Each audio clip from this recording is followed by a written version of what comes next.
Hi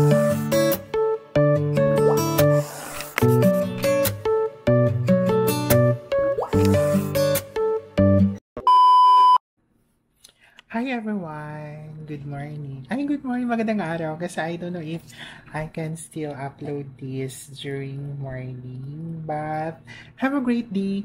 Welcome to my vlog again. So, it's September 21, 2024.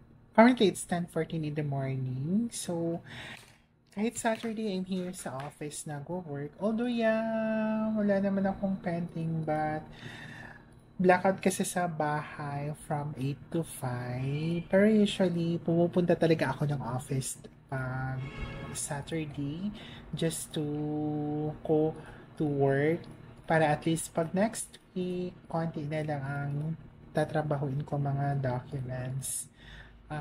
Yeah, I'm here in the office. Dumating ako dito mga around 8:45, tapos wala pang system. I I did text our ITMD. Mag-asa na ako kung pwedeng magpalit ng network, but at around 9 a.m., bumalik yung system. So, nakapasok na ako. So, until now, I'm working while having this vlog. I hope you're doing good. Thank you sa panonood ng vlog ko. I am so much grateful na there are subscribers of mine who really watch my vlog. Maraming salamat. So, I am really happy for that. Kahit talking vlog lang ito, but I am really loving this one.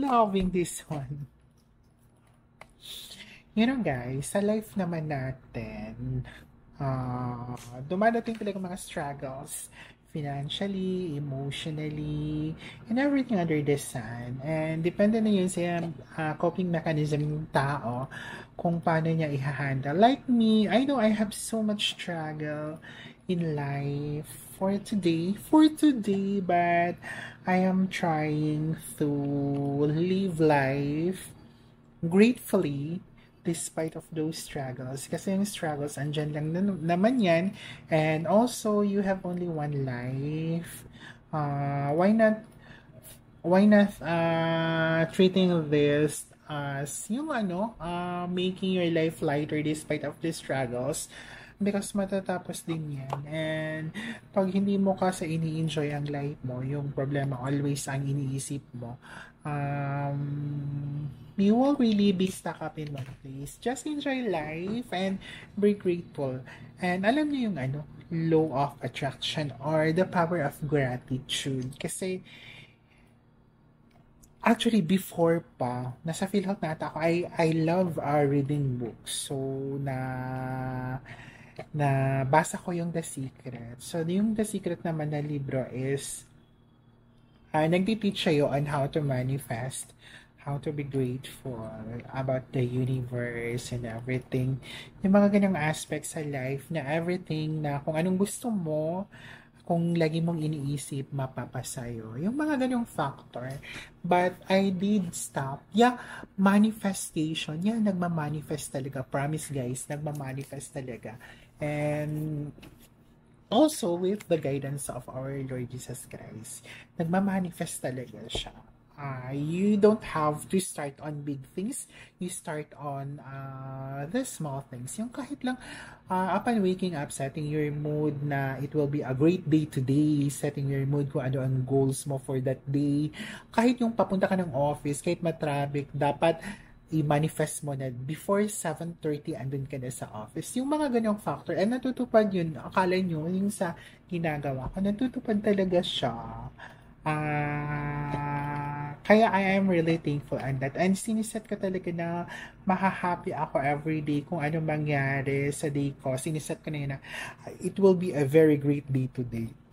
Yung ganun. At nangyayari talaga. You have to set your mind lang. And of course, hindi mo maiwasang mag-isip ng mga sad things, depressed things. But alam nyo guys, pag nakakaisip kayo ng ganon, you have to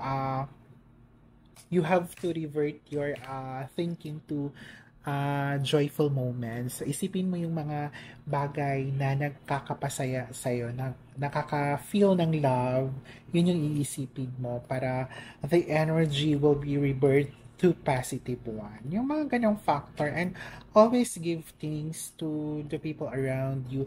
Although kahit hindi mo man i-express, ipakita mo sa actions mo. And it will be really giving to you. Kung anong binibigay mo, ibabalik sa'yo ulit. And kung ano yung gusto mo na mag-manifest sa life mo, magma-manifest talaga siya, guys. Yung mga ganong factor, guys, yun yung the power of gratitude. Being thankful in life is really very vital sa atin. Especially today, we experience mga struggles, mga challenges in life. Sometimes we will think na we will be surrendering, but you know, when you will be thinking of the power of gratitude, hindi mo yan maiisip, makakope up mo yan. Kasi lahat ng tao, iba-iba yung way of coping mechanism, right? So, sa akin, yung example, discouragement. Sa akin, yung isang bagay nakaka-discourage. Sa ibang tao, maybe yung bagay na yun hindi makaka-discourage because we have different level of coping mechanism of perception. We have different level of perception. Yung mga ganong factor.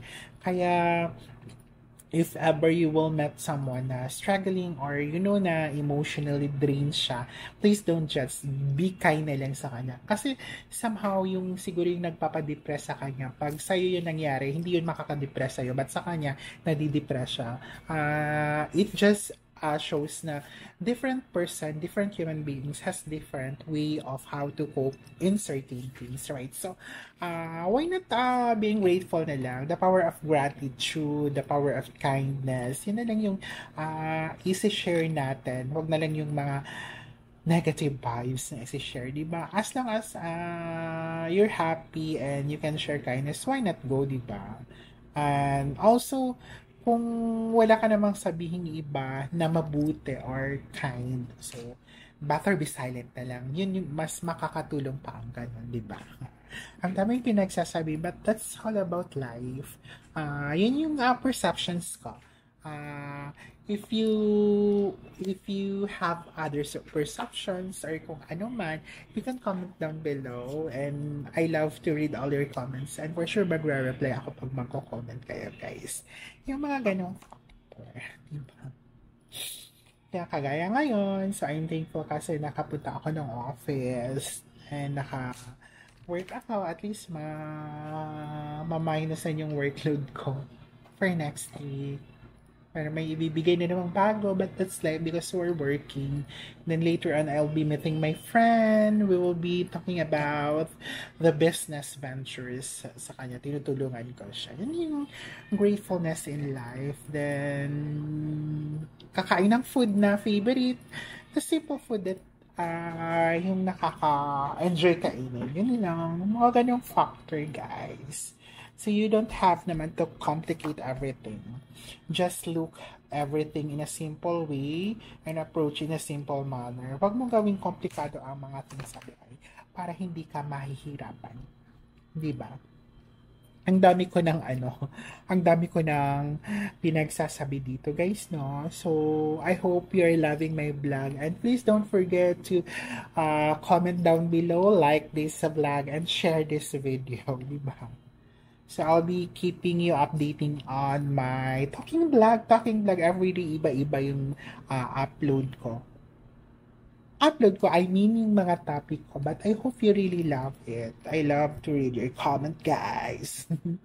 Maraming salamat. Siguro until here na lang yung video na to. See you on my next vlog, guys. Mag-ingat palagi and don't forget to pray always and do the power of gratitude. Be thankful always in life. Maraming salamat. Bye!